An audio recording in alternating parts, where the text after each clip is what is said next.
takeaways.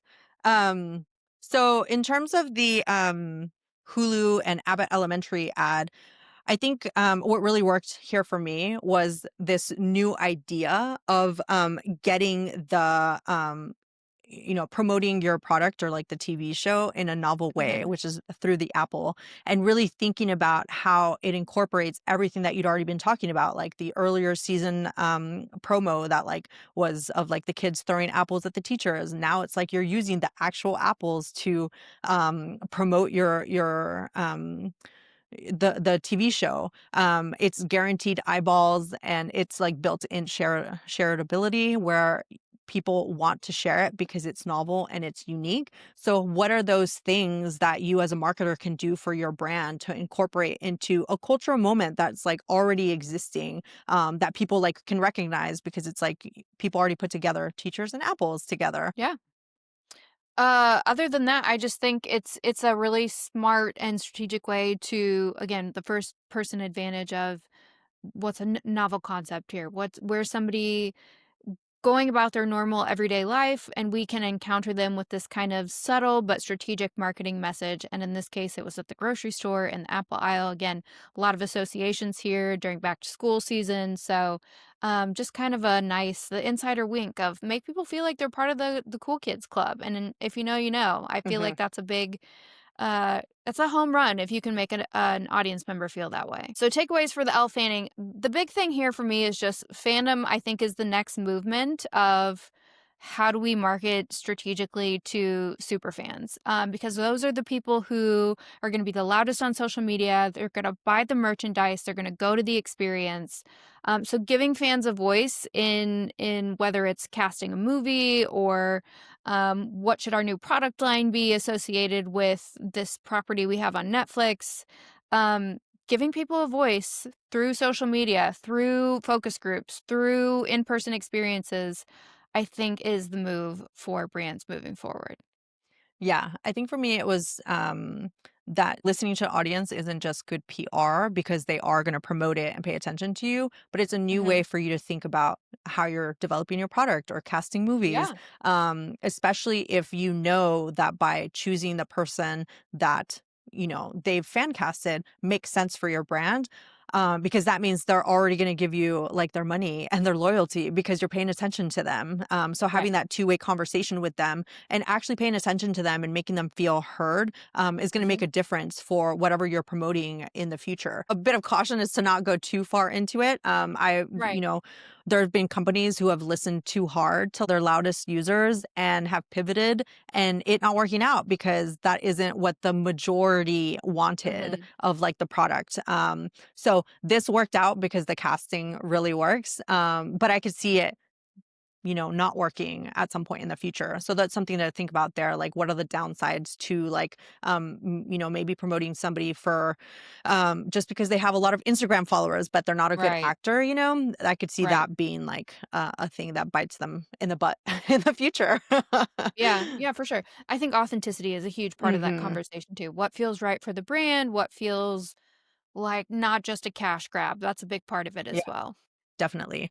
And then for the Shopify president thread, two things stood out there. One is that using your executives, your founders to promote your consumers, hear the merchants and like their products is a really big win for your own platform because it showcases your platform in a different way. And it's not just like use Shopify. It's like, no, here are all these like amazing products that are on the Shopify platform and that sell with us that you can buy. And it allows your merchants to tell their own story on your tweet and then get distribution from that, right? Mm.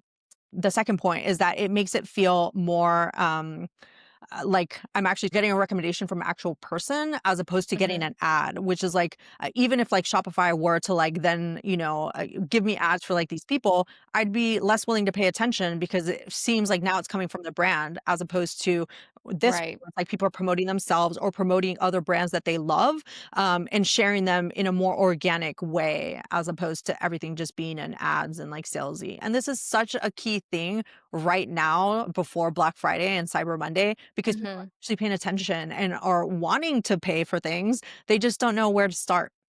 Right. Yeah. I think it's a great play too, as I have seen you talk about this before, but giving the people who work at the organization who are in leadership positions a chance to act more as a content creator and it's community fostering, Yeah. really. At the end of the day, it's tell us what you think. And again, that's the common thread through all of this is put a face to the brand, put a name, put a human being in this world of increasingly AI everything. Mhm.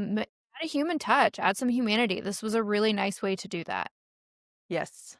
Yeah. That's a really good point. Yeah, yeah. And so that brings us also to, speaking of AI, just the Mew Mew experience that I saw that was very scrapbooky, very art forward. Again, I think whatever the ethos is of your brand, your marketing needs to reflect that. And even though there are tools that make creating ads super easy, and I think there is a time and a place for that, if the ethos of your brand is luxury, artisan, thoughtfulness, your ads need to reflect that too. And this was a really good example of that. And I think brands should be thinking strategically because it does require planning and time and energy and money. How do we do this while moving forward? Yeah. One thing that this reminds me of is the whole idea that make stuff unscalable, right? Yes, yeah. This is not scalable and it's It's not, not. for every brand, right? But what, most of us are seeing right now online is that everything looks the same. Why is that? Yes. Because more people are using AI. Okay. Mhm, And what does AI do? Is it brings you towards, the monoculture of what everybody else is already doing. This mhm. stands out so much because it's like it's a flex from them saying like, yeah, Right. we are building this. This is what we care about. It's artisanal, it's luxury, and we're reflecting that in our new website. If Mhm, that's something that you want to portray to like your brand, if that's how you want to position yourself, then this is a thing that you should think about. How can you mhm. be unscalable in a, arena where everybody is doing the same thing? I mean, Right. we saw that with animations that were being, Mhm. put on like websites. We're seeing it now with like enterprise, software and like SaaS products where like the websites just look white with like text.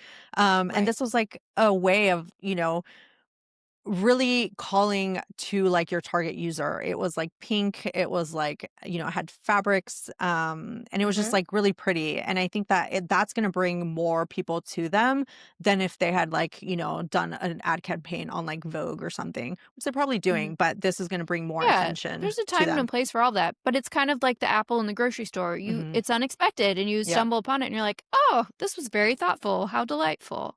Yeah. I love those moments. Yeah, yeah, definitely. I think that also is another point there where because I think you mentioned it earlier with it being like the first person, right? They're getting press hits from this and like Mhm. going viral on social media because it is new, because it is novel. Yeah. And so sometimes knowing that you are going to do something that's unique and different should be enough of a reason to do it because then you'll get that follow up of like the snowball effect of people paying attention because it Yeah, does the stand earned out media, all as of being it. different. Yep. Yeah, exactly. Yep. So something to think about there for startups. We kind of mentioned that with like Mhm. everybody jumping in on the lunch video. Maybe you shouldn't anymore. Maybe now's the time to think about how, or flipping it. How can your launch video be so different that it seems as if it's novel? Yeah. Yeah, agree.